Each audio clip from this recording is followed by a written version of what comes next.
The movie opens in a secluded house in the middle of the woods. A young woman named Maddie stays there alone, as she tries to isolate herself from society. Maddie is completely deaf and mute, as she lost her hearing due to bacterial meningitis at the age of 13, and she communicates through sign language. Maddie is trying to cook food by watching cooking tip articles, but she fails as the food doesn't taste as good as she expected it to. Maddie has a cat, who wanders around the woods frequently. Maddie gets a text from her friend asking her if she could come over. Her friend is named Sarah, and she too resides near Maddie with her husband. Sarah is there to return a book that Maddie gave her, and it is revealed that Maddie is a book writer. Sarah tells Maddie that she has been practicing sign language more and that she and her husband are planning to take another class. Maddie tells her that she does communicate well, and that she could also read her lips. Maddie asks her what she thinks about her book, and Sarah says she loved it and says that she loves how she brought the characters to life. Sarah tells her that she tried to guess the ending, but she was way too off. She asks her how she does it, and Maddie tells her that it's a writer's brain. Just then, the house fire alarm goes off as Maddie forgot she left the oven open, and the two rush inside to put the fire out. Maddie sets the alarm off and tells Sarah that the reason she put the volume to maximum is that she could feel the vibration if a fire breaks out. Sarah invites Maddie for dinner at her house, but Maddie declines, saying that she has work to do. Maddie lets Sarah keep the book, saying she already has enough. That night, Maddie struggles to finish her new books as she comes up with multiple endings. She finally decides to call her distant boyfriend Craig, but she loses the courage to talk to him and she hangs up before he can pick up. Then suddenly, Craig calls her back, and Maddie panics and shuts down her laptop. Craig then calls her through her phone, but Maddie ignores it. As she cleans up the food she is making, Sarah comes to her door running and shouting. She is covered in blood, and she tries to call Maddie for help, but Maddie can't hear her, nor she does turn her face around to the door and continue to clean up the dishes. Then suddenly, a masked man catches Sarah and he turns her over and begins to stab her to death. After he killed Sarah, he started knocking on the door, but Maddie didn't respond. The masked killer then drags Sarah's body away from the door. After she finishes cleaning the dishes, she hears Craig calling her phone again, but she flips her phone over and ignores him. She then opens her laptop and tries to come up with the right ending. As she does this, the killer starts to watch her menacingly from outside. He then opens the door and enters the house. He takes out his knife and starts to walk close to her. But before he can kill her, Maddie gets an incoming call from her sister Max before the killer backs up. As she is talking with Max about her new book, the killer sneaks up and takes her phone. Max asks her who is behind her, but Maddie just says that it is just her cat. She tells Max she has to find her cat and hangs up. She looks around for her cat all over the house, but the cat is nowhere to be found. She leaves the door open for the cat and continues to do her writing.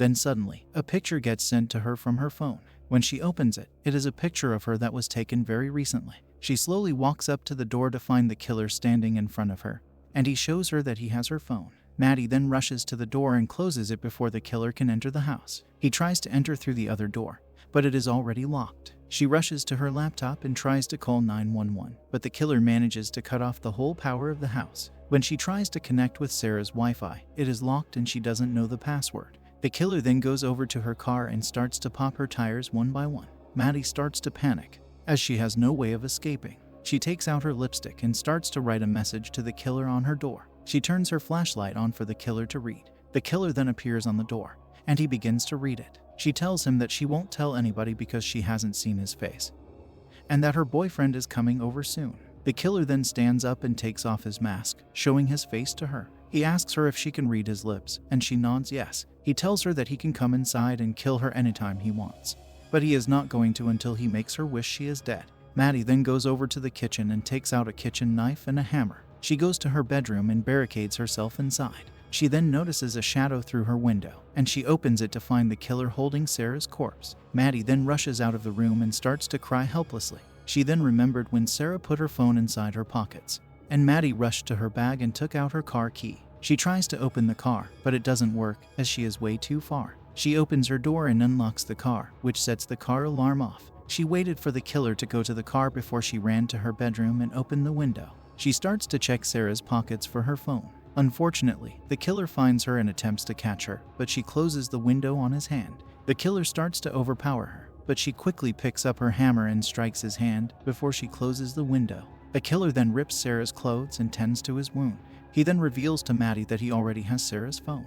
He then takes off Sarah's earring and starts to mess with it. Maddie then leaves the room once again and tries to come up with a new plan.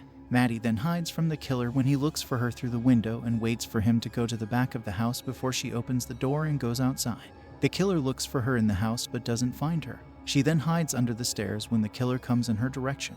The killer then starts to suspect that she is outside, but Maddie doesn't make a sound.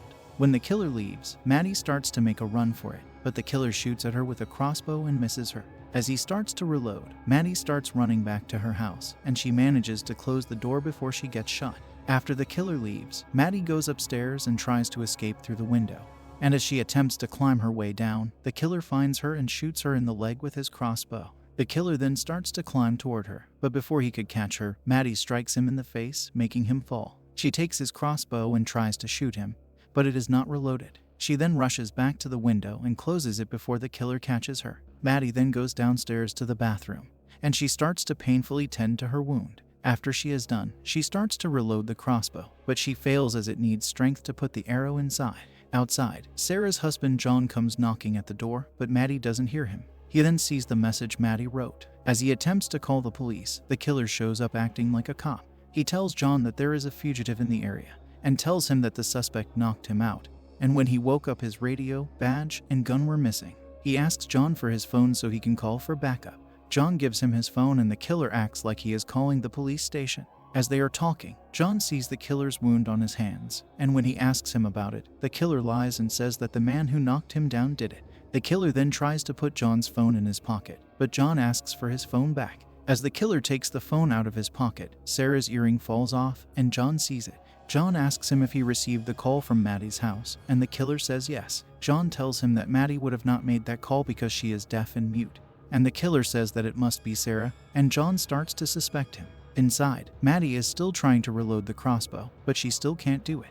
John then tells the killer that Maddie keeps a spare key under one of the planters on the porch. The killer then starts looking, and John uses this opportunity to pick up a rock. As John is about to strike the killer, Maddie comes up by the door banging, and as John gets distracted, the killer stabs him in the neck. John tries to attack him, but he starts losing his strength and begins to lose consciousness. The killer tells him he would not have won if they had fought, as John is bigger than him. John then uses his last strength to tackle the killer, and he holds him in a necklock. John then tells Maddie to run. Maddie then opens the door and starts to escape, but the killer catches up to her and strikes her with a rock. He then repeatedly starts to bash her head with the rock and kills her. Fortunately, this is all in her head, and she backs down from the door. John then finally dies and releases the killer. Maddie then starts to think of multiple endings to her situation. She first thinks of turning the power on, but the killer will catch her and kill her. Then she starts thinking about hiding, but she will end up losing blood from the wound on her leg, and she will die before she makes it through the night. She then thinks about getting back outside, but the killer will eventually find her and will kill her. Maddie is then left with only one ending where she doesn't die, and that is if she kills him first. As the killer is smoking outside, he finds Maddie's cat. Before the killer can kill the cat, Maddie shoots him in the shoulder with the crossbow. She then runs back to the house, and as she attempts to retrieve the arrow for her crossbow, the killer catches up to her and closes the door on her hand. He then stomps on her hand and breaks it. Maddie then finally closes the door. The killer then picks up the final arrow for the crossbow and breaks it. He then tells Maddie that he is coming in. Maddie then gets up with an act of bravery, uses her blood, and writes to the killer, "Do it." She then writes to him, "Coward," and she even bangs the door on him. The killer then goes to the car to get a wrench, and he starts to break the glass. Maddie then goes over to her laptop and she starts to write her final message. She writes a description of the killer, and she also writes a message to her family, saying that she loves them and that she died fighting. She then runs to the bathroom with a knife, where she locks the door and starts to wait for the killer. She then starts to lose consciousness due to her blood loss. As she waits for the killer through the door, he breaks the window behind her and starts to get in. As he is speaking to her, she feels his breath from behind, and she turns right before he stabs her, and she manages to stab him in the leg. Maddie then runs out of the room, where she starts to black out, but she manages to get to the kitchen. The killer gets out of the bathroom to find Maddie sitting. He calls her a cunt, and as he was about to strike her, she sprays wasp killer on his eyes. She then sets off the fire alarm, further incapacitating him until he drops his knife. The killer manages to take her down, and he begins to strangle her. She tried to pick up a wine bottle opener, but she couldn't. As she is about to die, she finally manages to grab the wine bottle opener and she impales him in the neck, finally killing him. Using her last strength, she gets up and retrieves her phone, where she dials 911. Maddie then walks out of the house and sits on her porch. Her cat then sits next to her. The police then finally start to arrive at the scene.